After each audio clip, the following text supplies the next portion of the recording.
Hi, welcome to Classic Car Cave. Doing a little bit of an intro about what's coming up. It's actually on the back end of the video just before I sign off, but not everybody watches the videos right the way through, so I thought I'd mention it now.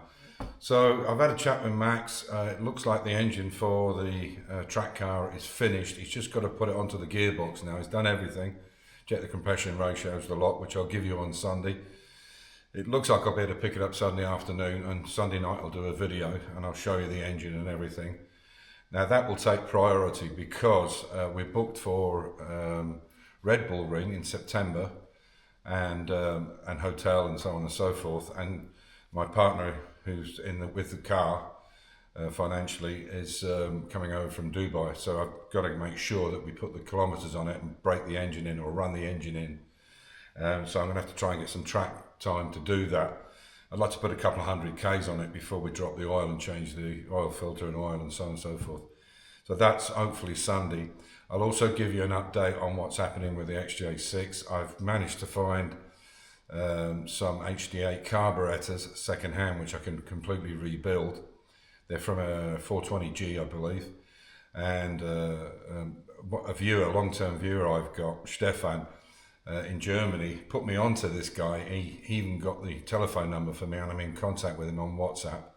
And we're intending to drive up next weekend and pick him up because apparently he's got a bunch of other spares for Jaguars he's collected over 30 years.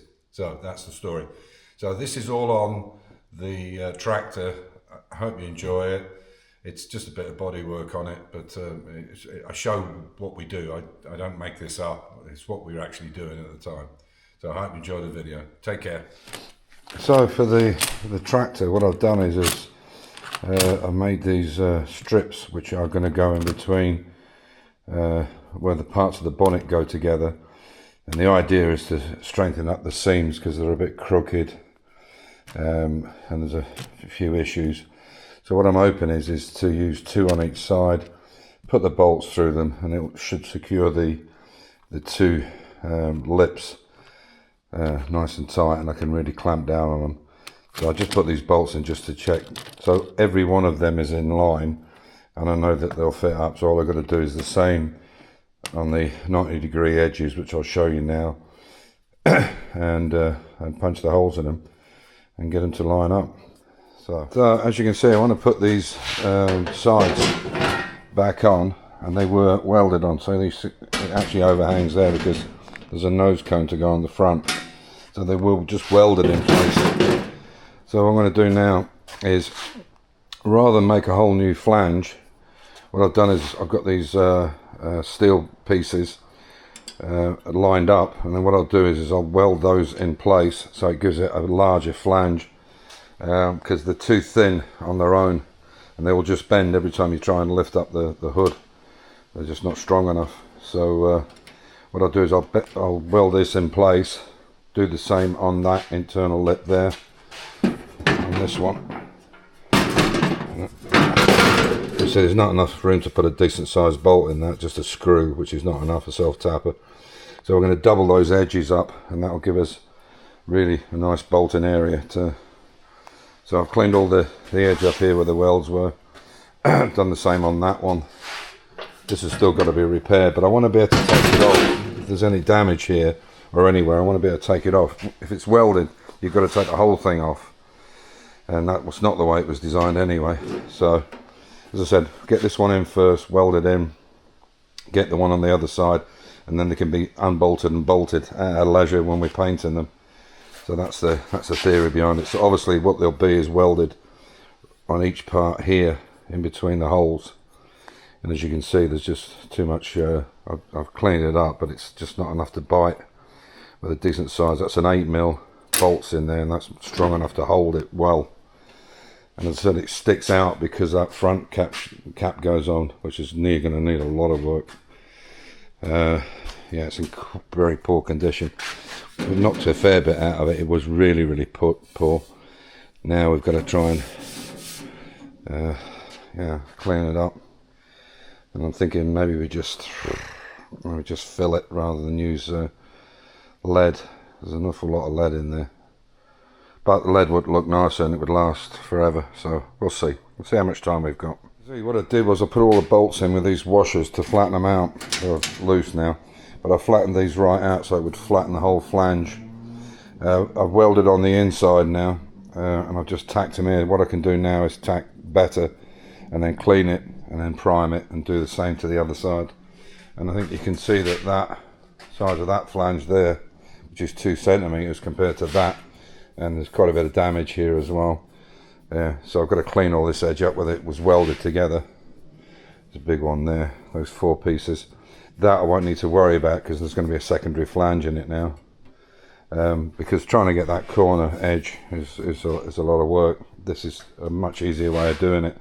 Build a new flange under it, and then you've got it, and then it's nice and stable. So what I'll do is I'll clean this down and then weld in between, clean it again, and then prime it. As I say, that'll be that side done, and then start on this side. I'm not sure, it looks like there was something in here as well, which was all bent over, kind of, well, there you go, it's not even attached here. So I'll have to see exactly what that does. I think it goes over the back of the radiator, but I'll have to check that out, and possibly I was going to have to make one for this side, or take that one out and copy it possibly. Might be the better way to do it. Not sure yet. Is it tacked in? Yeah, it's tacked in there. So I could probably take it off and just copy it and make a copy and put it on the other side if we need it. We'll see how it goes. Okay, so that's it all primed up. It's done underneath as well. So, as you can see, there's a huge difference between that flange and the size of that one. So what I'm going to do now is I'll mark up where this one needs to be, and I'll drill the holes in it, and I'll do the same with this panel. And then, as I say, we can take it apart and panel beat each individual piece. And I'll just show you now when I put this piece on, this side piece on, which is the hinge of the bonnet.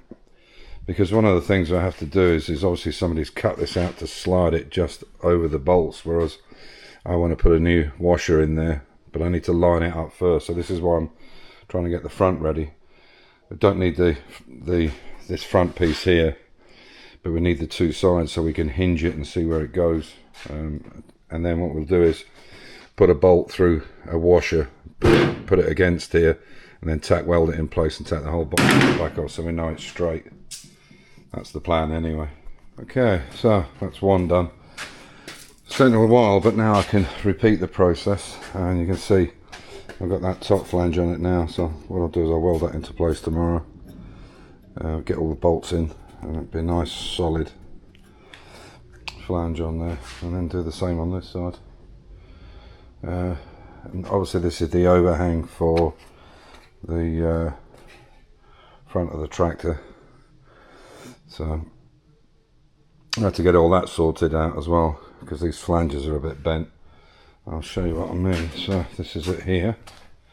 Again, this is, as you can see, still pretty dented up. I'll give you an idea. I won't, because the grinder's in the way. There we go. So it should go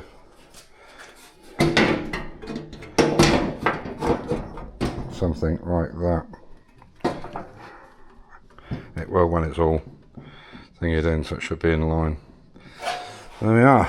Very time. Takes quite a bit of time, especially to make all these. But as I said, to put a new edge on that and then fill it and all the rest of it, it's probably easier to make the inside one. I mean, it is a tractor after all. What I will do is, because there's enough length on those bolts, I'll probably put nylocks on as well, because you get quite a lot of vibration with tractors. So now I've got the process of doing this, I can do the same to the other side. Bolt it all up, again weld it all in, and we're good to go. So, just a little bit of an update on the tractor.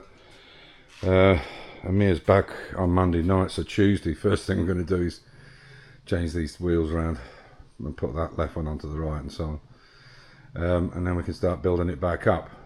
So, but on Sunday I might give you some good news.